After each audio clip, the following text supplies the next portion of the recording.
हे भगवान, ये गर्मी क्या कह रही है, कितनी ज्यादा तेज गर्मी हो गई है एकदम से ही। गुड मॉर्निंग माँ जी। गुड मॉर्निंग माँ जी, मैंने शौर्य और राघव जी दोनों के लिए टिफिन बना दिए हैं। अब आप कहो तो सभी का नाश्ता भी बना दूं क्या? हाँ बना दे, पूछती क्यों है। और हाँ सुन, गर्मी ज्यादा हो रही है तो आज चाय की जगह जूस बना देना। मेरे लिए बिना शुगर के जूस बनाना। वो क्या है ना कि मैं नो शुगर डाइट पर हूँ।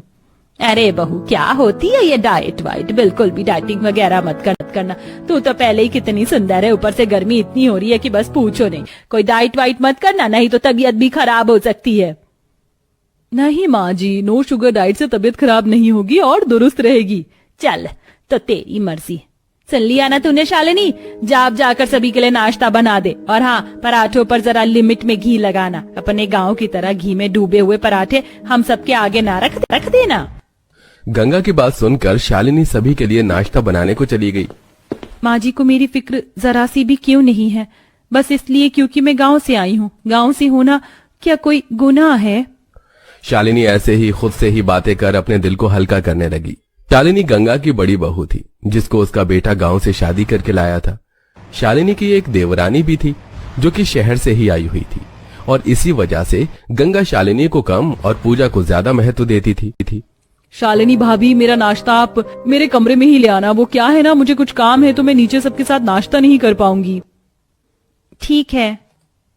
पूजा के बोलने पर शालिनी नाश्ता बनाकर पूजा के कमरे में लेकर जाने लगी। पहले उसने नीचे सबको नाश्ता दिया और फिर वो पूजा के कमरे में पहुंची, जहां पूजा अपनी डिजाइनर ड्रेसेस को निकालकर उन्हें चेक कर रही थी। आ गई आप, यहीं रख दीजिए। भगवान, कितना बड़ा कमरा है, साथ ही एसी भी लगा हुआ है। क्या बात है, मेरा कमरा तो इससे आधा ही है और साथ ही ना कोई एसी है ना ही कूलर। ओ हेलो, कहाँ खो गई? नाश्ता दो और जाओ। हाँ, ये लो। शालिनी पूजा का कमरा जब भी देखती थी तो वो ऐसे ही हैरान हो जाती थी, क्योंकि उसके हिस्से में घर का बस एक छोटा सा कमरा ही था। ऐसे ही सिलसिला जारी था। पूजा अपने बड़े कमरे में ऐश से रहती थी, वहीं दूसरी तरफ शालिनी अपने छोटे से कमरे में गुजारा करती थी। शालिनी को सिलाई करने का शौक था। वो अपने खाली वक्त में सिलाई किया करती थी और आज भी वो कुछ सिल ही रही थी। बस ये एक सिलाई और निकल जाए तो मेरा साड़ी का ब्लाउज पूरा हो जाएगा। भगवान, मैंने जैसा फोटो में देखा था मेरा ब्लाउज और साड़ी दोनों मैंने वैसे ही सिल डाले। अब जब मैं इसे पहनूंगी तो मुझे यकीन है कि माँ जी मेरी तारीफ जरूर करेंगी। शालिनी ऐसे ही खुश होने लगी। आखिरी सिलाई करने